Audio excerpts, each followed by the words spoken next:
Whenever I share something about my lifestyle, people often connect it to a melancholic, even somewhat depressing life. They assume that because I spend a fair amount of time alone, I must be someone with a low mood, a quieter disposition, or even that I lack something essential in my life. I have some theories as to why this happens, and I think one of the primary reasons is that people today link a happy life to high levels of social interaction, frequent nights out, and regular consumption of alcohol at parties. Few people seem to understand that some of us simply enjoy being alone and that there's absolutely nothing wrong with living solo, as long as you don't feel lonely. This brings us to the important distinction between loneliness and solitude, two states that often get confused but are, in fact, entirely different. Loneliness and solitude represent opposite experiences in many ways. Solitude is the pleasure of being in your own company, a state where you enjoy time by yourself without feeling the need to surround yourself with others. Solitude means you're content without constant companionship and that you often find meaning, joy, and peace in those solo moments. It may involve not having many close friends, not being in a relationship, or simply choosing quiet activities in private.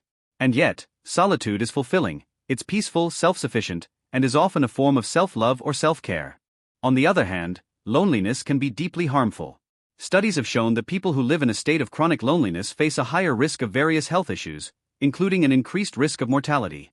Loneliness is feeling abandoned or isolated, regardless of how many people might be around you. It's often a sense of disconnection, a feeling that no one is there for you, or that you are emotionally unsupported, even if people may be physically present.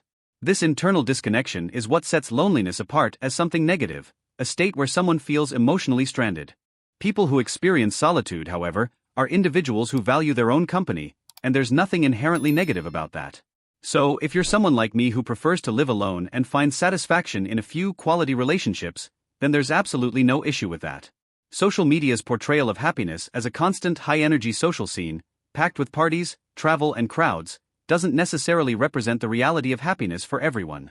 Just because mainstream narratives, on social platforms or in society at large, imply that a happy or fulfilled life is one of frequent outings, crowded gatherings, and celebrations, doesn't mean you're missing out by choosing a quieter path. Some people find their joy in simply cooking, watching a series, reading a good book on a rainy day with a cup of tea. This slower pace isn't necessarily depressing. In fact, it can be incredibly comforting and soothing, the perfect antidote to a chaotic world. Interestingly, the opposite effect can also occur.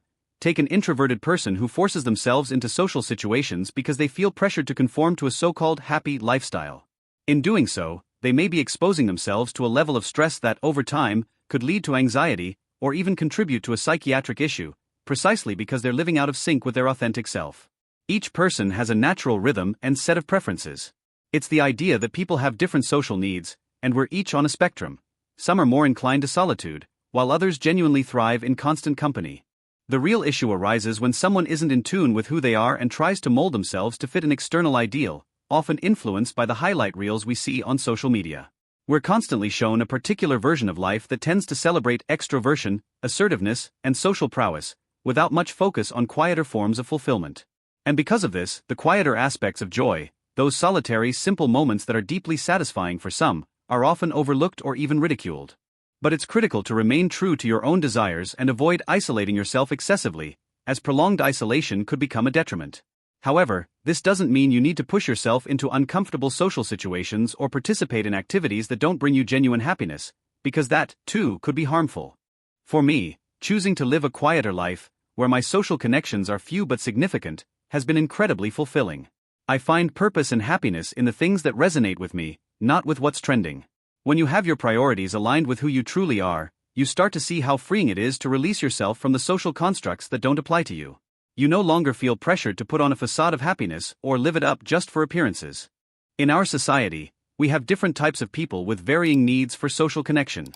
Some of us are naturally drawn to more solitary lifestyles, while others have a preference for staying in close company with friends and family, in more frequent social contact. And this diversity is perfectly normal. Problems begin when people misunderstand their preferences and then attempt to conform to a standard that doesn't truly fit them, often out of a desire for acceptance or a fear of missing out on life. Most of these pressures stem from social conditioning and the reinforcement mechanisms that social media often perpetuates. Algorithms, which are specifically designed to promote what's currently popular or eye-catching, tend to push content that reflects loud, high-energy lifestyles.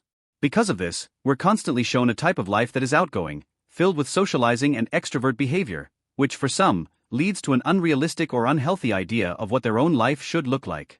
And here's where the cycle can turn problematic. As people try to fit into these norms, especially if they're more introverted, they end up suppressing their own preferences and pushing themselves into social or lifestyle habits that don't align with their core nature. This effort to fit in, whether it's by attending parties, trying to be constantly on, or seeking validation through likes and comments, can actually detract from their mental well-being. So whether you're someone who lives alone, someone who loves to socialize, or somewhere in between, it's essential to remain self-aware. Recognize who you truly are, and make conscious choices that support that truth. The problem lies not in choosing solitude or socializing, but in failing to listen to what makes you genuinely fulfilled. If you try to force yourself into someone else's life, you're likely to end up stressed and discontent, no matter how ideal that lifestyle seems on the surface. To those who see my Saturday nights spent cooking or watching a show and insist I need to go out, drink, or make the most of my youth, I now have this video to explain my perspective.